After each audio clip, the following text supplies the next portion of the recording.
I think we're looking into that one. Oh, Yeah. oh. Brother, what's your name? Christian. Christian. Are you singing today or sharing today or both? I'm gonna do both today. What are you singing with us today?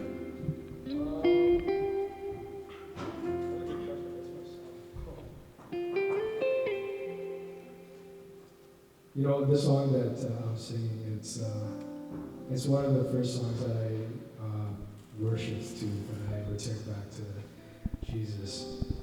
It's called Lord, I Give You My Heart.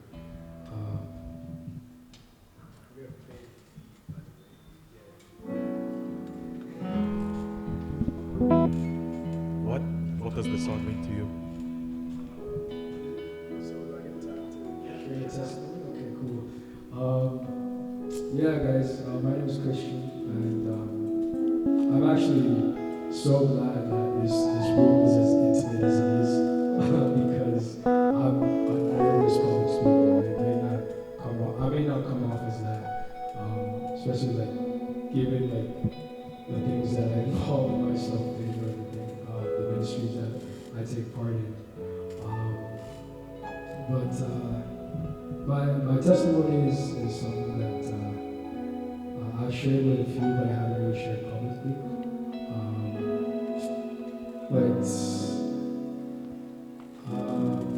Yeah, I guess I'm standing here today because last year, August 18th, I resurrendered my life to Jesus. And it all happened faster than my head could turn. It all happened in the same day. I guess to give some insight as to why my return was a little bit of a dramatic experience. Last year I was with a girl that I was with for 7 years. You know, in 7 years I've kind of accumulated an identity that all I was to this girl and to everybody else was this guy's girlfriend. So that was kind of the forefront of my identity. But even in the relationship, I was subjected to just habits of just lusting and just other stuff. But yeah, even if you find yourself in a relationship, it's not gonna stop you from like kind of fleeing into your flesh desires until you're able to kind of surrender to it. But anyway, in the same day that I mentioned, August 18th.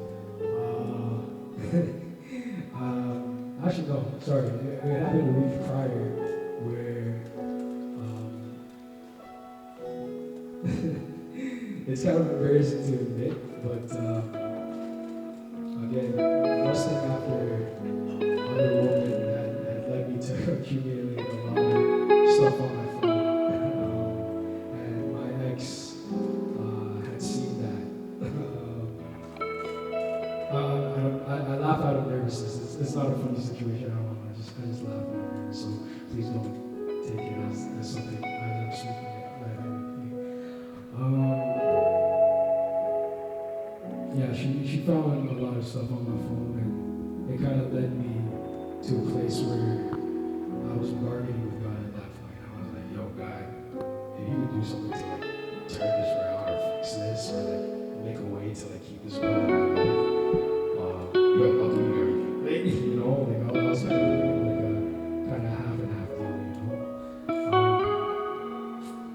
So I spent the week kind of just, again, like bargaining with God.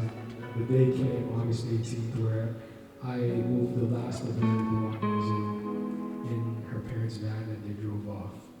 And seeing that like shook me. I couldn't believe that like everything I kind of like worked up to for the last 7 years with this girl kind of was just gone just like that. So I returned back into the apartment that we were living in.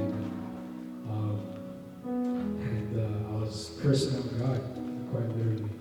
I was in a fit of anger towards him. And I just couldn't believe that this was happening to me. in the midst of that, I knew I couldn't be alone, so I called up my younger brother, and he came to me and he prayed over me, and he said, and he knew the struggles that I was going through while being in this relationship, the struggles with lust. So he told me, you could empty yourself of the things that you need to empty yourself of, but if you don't fill it with something else, it's all just going to come back. And, I listened to that knowing exactly what he was talking about. And so I agreed with him. I was like, yeah, I know. It was in that time he extended an invite, or it was actually a re-invite, because he had mentioned earlier in the week that he was meeting up with some church friends, and that I was more than welcome to come join them. Literally, what business do I have going out and meeting these people? I just moved my ex's stuff out of my apartment. We just broke up. It was pretty dramatic. But the thing that compelled me was earlier in the year, I had seen my brother post a story with this group of friends in a basement just worshiping. And it was just pure, and it was calling to me. I grew up playing music in church, so I guess that could have been what drew me towards returning to that. But other than that, the only incentive for me to go was just that, just the possibility that we might break out into some type of worship. I didn't know how I was gonna react. I didn't know how my demeanor was gonna be meeting these new people. But I went anyway with indifference. I wasn't excited, nor was I anxious about it. I kind of just came and was as present as I was. I arrived at this friend's house, and I meet these people, and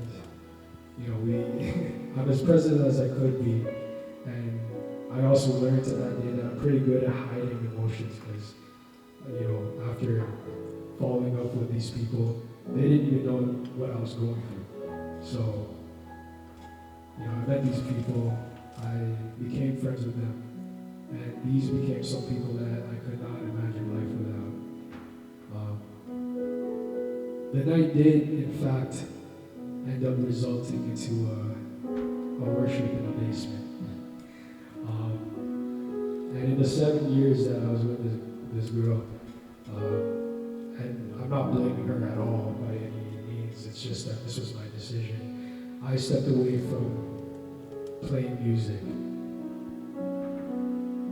In that time that we ended up in the basement, they gave me the guitar. And I was like, dang, I have no business. I have no business playing. I have no business singing. But whatever, I'm gonna do it anyway. I'm gonna play by ear, play by what I remember. And I don't want to boost myself, but I was playing good. I was playing well. For someone who hasn't played in years. As the night continued on and just worshiping and singing these familiar songs with this group of strangers that would become extremely close friends, I couldn't help but notice the fact that I was experiencing just an overwhelming sense of peace and joy and love in the midst of me worshiping, which was ironic because I had no business doing these things. I was still very much all aware that I had just suffered the loss at the end of a 7-year relationship and kind of the loss of my identity, right? But to experience that, it couldn't have been anything else but the Holy Spirit encountering me and giving and seeing me on a personal level. I would later go home, and it's funny because in the time when I was cursing God, I said something along the lines of, God, I don't even want this life anymore, just take it. Just take it. I would return home from that night of worship kind of just in awe of what I had encountered. so in a parallel moments to my anger earlier in the day, I earnestly spoke to God and asked Him, Lord, if this is what it's like to walk with you, take my life. Just take everything. And yeah, since August 18th of last year, I've been walking with eagerness towards Him, to know Him more, to be with Him more, to integrate Him into my life. And it's brought me to many people. You know, a lot of these people that I've been able to need to know and introduce myself to. A lot of opportunities to be of good use, to partner with God, to continue being a light in this world. And I wouldn't have it any other way, you know. And you know, this is again, no diss to my ex, but the 1 year that I spent walking with God intentionally has been more. It's been more life than the 7 years that the past 7 years being with my ex. You know, it's been more meaningful, and there's nothing that I would trade this for. I would not trade this life for anything else, and I would not have it any differently. But yeah, the testimony is still continuing on, still being built. You know, my sanctification continues until the day that I pass. But, you know, I have the assurance that I belong to Him. You know, and there's nothing more important in my life than being loved by Him, than being His. So, yeah. Guys, if you know it, let's sing together. This is my desire to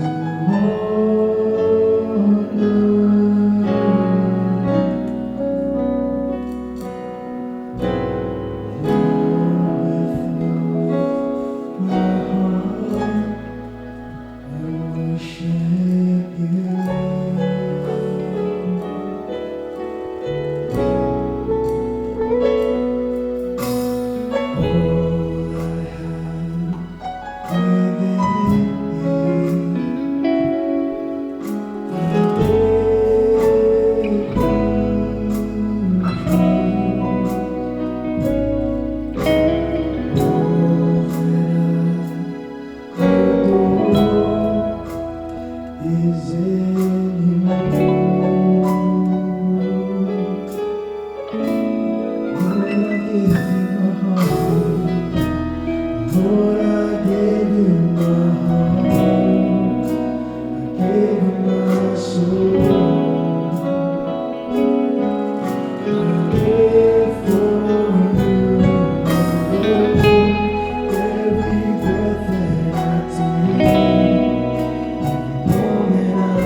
um,